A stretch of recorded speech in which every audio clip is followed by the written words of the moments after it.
Hey everyone, this is Ashish here from Chintu Reviews Everything. Today we will be reviewing HP OMEN 15-2020, which I bought on September 15, the first time it went for sale, and this is my review. Let's get the camera and microphone out of the way because this is going to affect the gamers the least.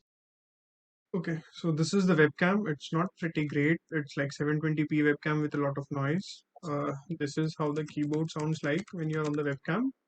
And when I turn the fan on maximum, this is how it sounds like. And one of the most important thing is the build quality of the laptop. The laptop is pretty well built. Uh, they've changed the design a lot from the last year's design. Last year's model was quite bulky. This one is not that bulky. It actually is pretty clean looking. You can use it as a gamer. You can use it as an office person. Uh, it belongs in a meeting room as much as it belongs in a gamer's setup. There's a mild chassis flex, but I don't think that is going to affect you. It hasn't affected me in the past 2 months. It has been fine. I've traveled with it.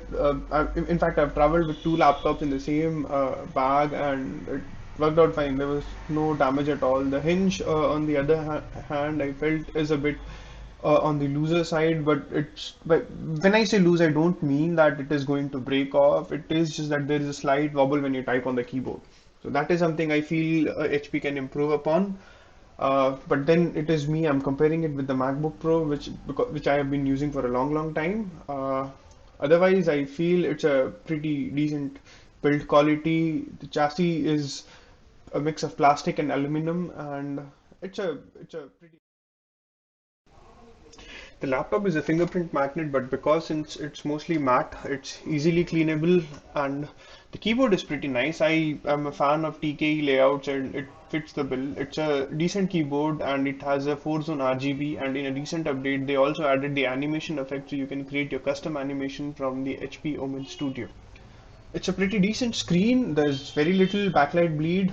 It's not as bad as it looks in the images. It's a full HD 144 Hz screen, and it's a pretty good screen. I'm very happy with it. Not as good as the MacBook, but very good. Now let's move on to the most important part of the laptop, the performance and gameplay.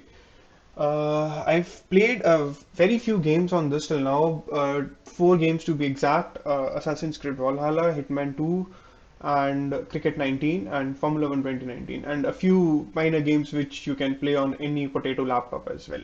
So I'm not going to count them either. The FPS on Assassin's Creed Valhalla in ultra settings that you see right now is above 60 FPS only if you're playing in performance mode with the fan set to max.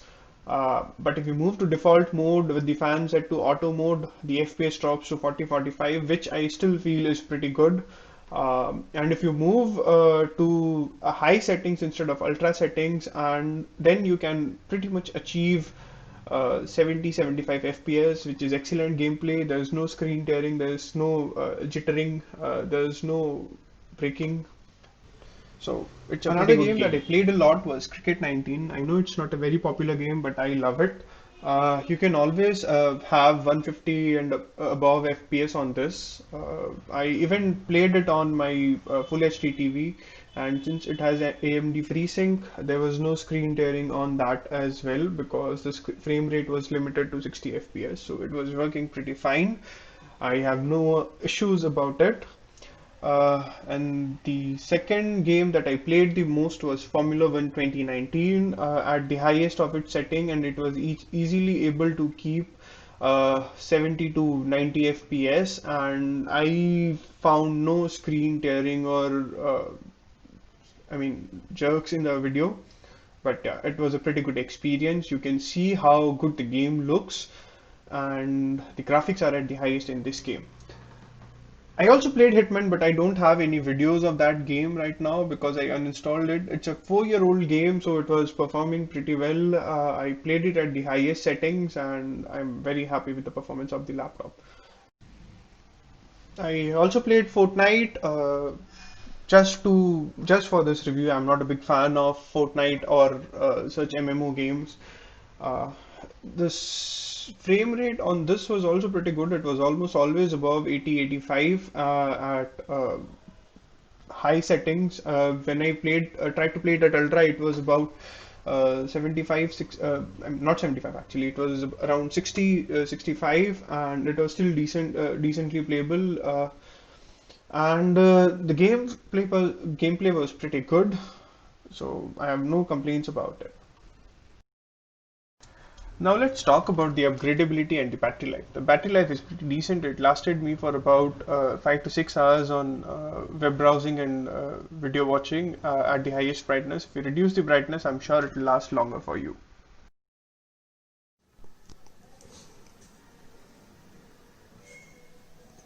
There's an NVMe SSD. There's a blank drive over here. This is a 71 watt battery, 2 RAM slots, and